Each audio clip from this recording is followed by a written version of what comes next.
A major review into the water system in England is unlikely to deliver any real change, he said. The landmark review says the regulator of what should be scrapped and consumers need to be given more powers over failing companies.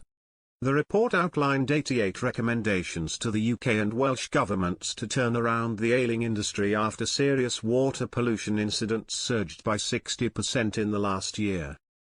Ministers have banned water firms from taking huge bonuses and announced plans to halve the amount of sewage being pumped into our lakes and rivers. But long-time campaigner Mr. Sharkey has pointed the finger of blame at the government, too, saying they're not doing enough to enforce the law as it stands. He told LBC's Nick Ferrari, Steve Reed could fix a lot of this today by simply replacing both those boards and reissuing the guidance, ordering them to actively get out there and proactively enforce the law as it stands.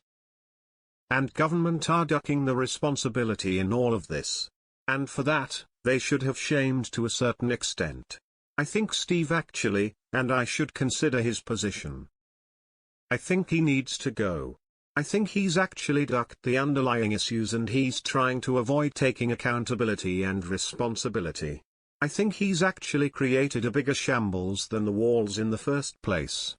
Yesterday the Environmental Secretary criticized the outrageous bonuses being paid to the bosses of failing water companies, but failed to rule out legislating against pay rises for them. Steve Reed told LBC's Lewis Goodall on Sunday morning, I think it's absolutely outrageous. We passed legislation this year that bans those multi-million-pound bonuses and indeed the regulator then used that legislation.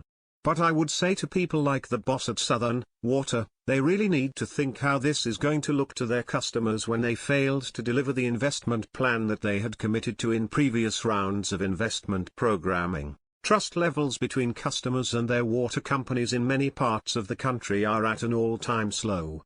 Taking steps like that is only going to make this worse. And I think they need to think again.